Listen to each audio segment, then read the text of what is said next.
Climax Temperature and Humidity Sensor Video Making, the software. Welcome to this step-by-step video, thanks to which we are going to develop the Arduino Sketch, i.e. the program linked to Climax Temperature and Humidity Sensor, and which will allow us to run the application produced with App Inventor 2. Once you open the Arduino program, you'll find yourself in front of a sketch like this, empty and ready to be compiled with the correct commands. First we'll have to delete the preset commands so that we can then insert those that are useful to us. Next we will press on the Sketch button at the top left of the program and in sequence on Include Libraries and then on Manage Libraries, as you can see in the video. After waiting a few seconds for the window to open, we will type DHT in the search box and wait.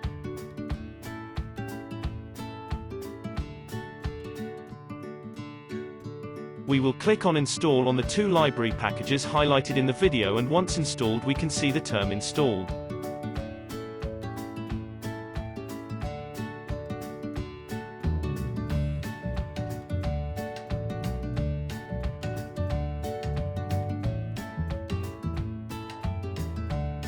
Once we've closed the library window, we'll have to copy the program from the toolkit document and paste it through the process you see in the video into our sketch. Check that the program is complete or it won't be possible to install it on the Arduino.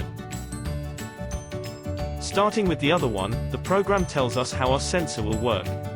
First we insert the DHT sensor library we have installed into the program, making an inclusion. Next we define on which pin our Arduino will receive the electrical signal and what type of sensor we are using.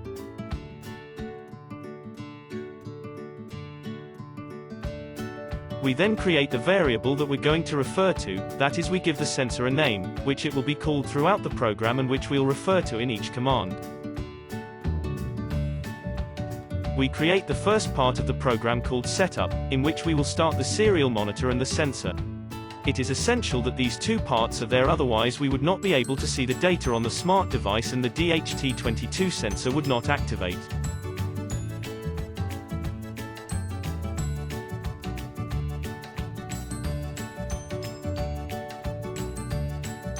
We begin with the actual program, the one that will be repeated over and over again and which will allow us to get the data from the sensor and transmit it to the application, i.e. the loop. After waiting 2 seconds, the time marked as the delay time, we collect the temperature and relative humidity data, in percentages.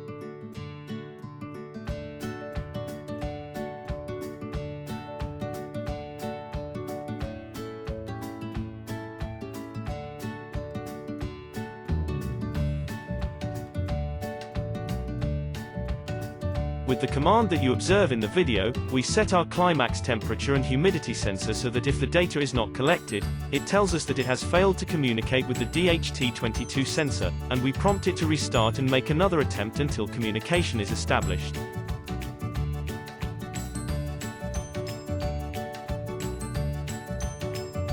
Now the heat index is calculated by our Arduino, saving it in memory so that it can then communicate this data via Bluetooth as well. Finally, by sending the data, we'll have it printed out on the screen of our Android device in real time, again via Bluetooth.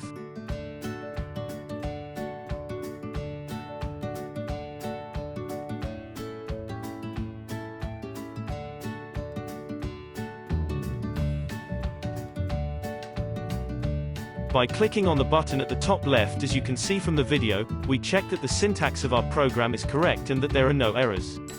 Having reached this point, we can also decide to save the sketch if we wish.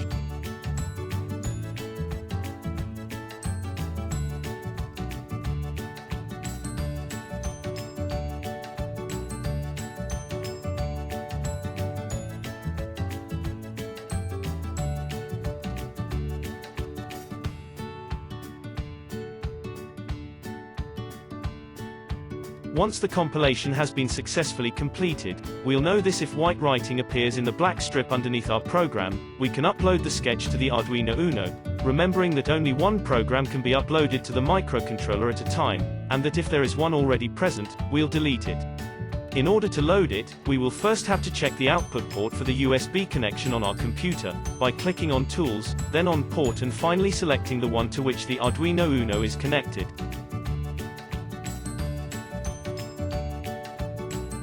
Once we've clicked upload the program, without saving as we've already done this before, we wait for our sketch to be uploaded to the Arduino, and if, as before, we don't have any other wording than white, then the process is successful.